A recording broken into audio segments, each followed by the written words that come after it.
আসসালামু আলাইকুম বন্ধুরা। আমি যখন ছোট ছিলাম তখন আমি জানতাম না আমাদের প্রিয় নবী মোহাম্মদ সাল্লাল্লাহু আলাইহি সাল্লাম সম্পর্কে হিন্দু ধর্মে ভবিষ্যৎবাণী করা আছে। আমি জানতাম না খ্রিস্টান ধর্মে আমাদের প্রিয় নবী মোহাম্মদ সাল্লাল্লাহু আলাইহি সাল্লাম সম্পর্কে ভবিষ্যৎবাণী করা আছে। আমি এও জানতাম না বৌদ্ধ ধর্মে আমাদের প্রিয় নবী মোহাম্মদ সাল্লাল্লাহু আলাইহি সাল্লাম সম্পর্কে ভবিষ্যৎবাণী করা আছে যে ইনিই হবেন শেষ রাসূল, তাকে মানতে হবে। আমি জানতাম না যে প্রতিটা ধর্মের সৃষ্টিকর্তা এক, অদ্বিতীয়, তার কোনো শরিক নেই, এই কথাগুলো বলা আছে। সর্বপ্রথম যে মানুষটার মাধ্যমে জানতে পারি যে প্রতিটা ধর্মের সৃষ্টিকর্তা এক এবং প্রতিটা ধর্মগ্রন্থেই আমাদের প্রিয় নবী মোহাম্মদ সাল্লাল্লাহু আলাইহি সাল্লাম সম্পর্কে ভবিষ্যৎবাণী করা আছে, সেই মানুষটা হলো ডক্টর জাকির নায়েক। তার ভিডিওগুলো দেখে আমি এই বিষয়গুলো জানতে পারি। আজকে এই ডক্টর জাকির নায়েকের বিরুদ্ধে অনেক মানুষ তার বিরুদ্ধে বই লিখে, বলে ওনাকে মানা যাবে না, ওনার এই সমস্যা ওই সমস্যা, অনেক কথাই লিখে। ডক্টর জাকির নায়েক উনি কি বলেছিল জানেন? উনি বলেছিল, I pray to Allah that He makes me one of the instrumental to fulfillment the hadith that one day Islam will enter in every home.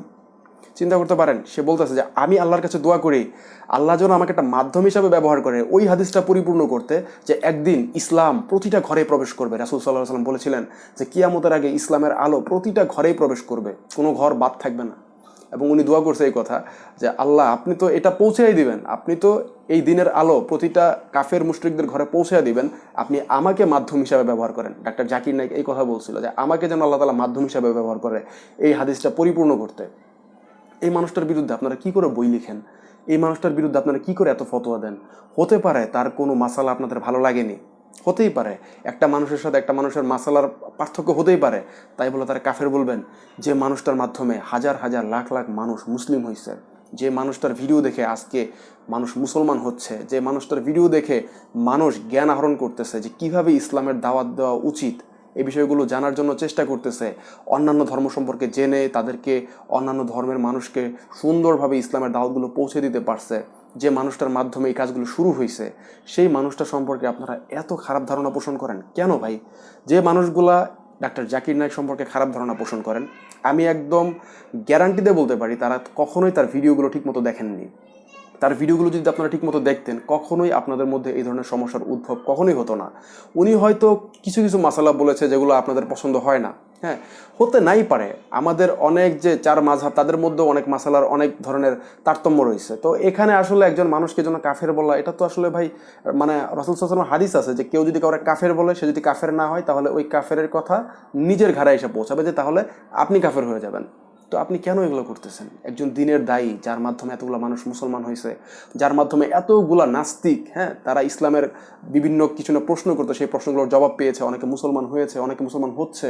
সেই মানুষটার সম্পর্কে তো ভাই মন থেকে দোয়া আসার কথা, সেই মানুষটাকে তো মন থেকে শ্রদ্ধা করার কথা, যে দিনের এত বড় একজন দায়ী পৃথিবীতে এখন জীবিত আছে, আমরা তার জন্য দোয়া করব, হ্যাঁ, আল্লাহ তাআলার কাছে তার জন্য দোয়া করব। তা না করে আমরা তার বিরুদ্ধে বই লিখি, তার জন্য আমরা কুমন্ত্রণা দেই, আমরা মানুষকে তার বিরুদ্ধে উস্কানি দেই। এগুলো হচ্ছে ভাই আমাদের জ্ঞানের সীমাবদ্ধতা, আমরা জানি না বলে এই সমস্ত জিনিস আমরা করতে পারতেছি। আমি আপনাদেরকে একটাই রিকোয়েস্ট করবো, আপনারা এই মানুষটার ভিডিওগুলো দেখেন। আমি তার প্রতিটা ভিডিও দেখেছি, even each and every video, আমার একটা ভিডিও দেখা বাকি নেই ডক্টর জাকির নায়েকের। এবং তার ভিডিওগুলো দেখে আমি যেটা বুঝতে পেরেছি, উনি হচ্ছে দিনের একজন অত্যন্ত বড় একজন দায়ী মানুষ, এবং তার নলেজ আলহামদুলিল্লাহ একদম গড গিফটেড, মানে আল্লাহ তাআলা প্রদত্ত তার যে নলেজটা। এবং তিনি একসময় তোতলা ছিল, তিনি যখন ইসলামের কার্যকলাপ শুরু করেছে তখন আল্লাহ তাআলা তার মুখের তোতলামি দূর করে দিয়েছে। চিন্তা করতে পারেন, এমন একটা মানুষ সম্পর্কে আপনারা এত বাজে ধারণা পোষণ করেন, না জেনে না শুনে, শুধু মানুষের মুখে শুনে শোনায়। তো আমি বলবো যে আপনারা অবশ্যই তার ভিডিওগুলো দেখেন, তার কথাগুলো শুনেন। তার কথাগুলো শুনলে ভাই আপনার লাভ হবে, সত্যি বলতেছি, আপনার লাভ হবে, আপনার লস হবে না। তার কথাগুলো যদি আপনি শুনতে পারেন, আপনি ইসলামের অনেক জিনিস জানতে পারবেন, হ্যাঁ, অন্যান্য ধর্মের অনেক জিনিস জানতে পারবেন, যে কীভাবে দাওয়াত দিতে হয়, কীভাবে একজন হিন্দুর সাথে কথা বলতে হয়, কীভাবে একজন খ্রিস্টানের সাথে কথা বলতে হয়, কীভাবে তাদেরকে ইসলামের সৌন্দর্য বোঝাতে হয়। এগুলো আমি আপনি পারবো না, আমাদের বাংলাদেশের অনেক যারা হুজুর আছে, বড় বড় হুজুর, তারাও পারেনি, হ্যাঁ। এটা পারছে ডক্টর জাকির নাইক। এর কারণ হচ্ছে উনি কম্পারেটিভ রিলিজনে অনেক স্টাডি করছে এবং আল্লাহ তাআলা ওনাকে বরকত দিছে, এবং ইসলামের আলো পৌঁছাবে, আল্লাহ তাআলা ওনাকে কবুল করছে।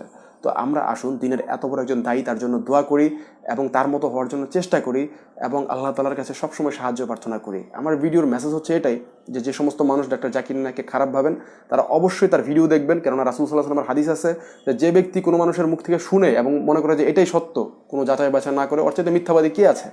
ঠিক না, অর্থাৎ জালিম কে আছে?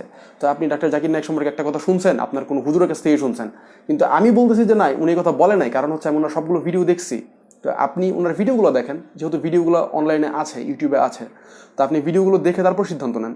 আপনি তো না দেখে একজন মানুষের মুখের কথার উপরে বিশ্বাস করে একজনকে কাফের বলতে পারবেন না, একজনকে খারাপ বলতে পারবেন না, একজনকে ইসলামের শত্রু বলতে পারবেন না। এগুলো বলতে হলে আপনাকে আগে সঠিকভাবে তার সম্পর্কে জানতে হবে। তাই আমি আপনাদেরকে অনুরোধ করবো, আমি আপনাদেরকে বিশেষভাবে রিকোয়েস্ট করতেছি, আপনারা এত বড় একজন দিনের দায়ী, তার বিরুদ্ধে কোনো কথা বলার আগে তার ভিডিওগুলো দেখেন। উনি অত্যন্ত অমায়িক এবং নরম প্রকৃতির একজন মানুষ।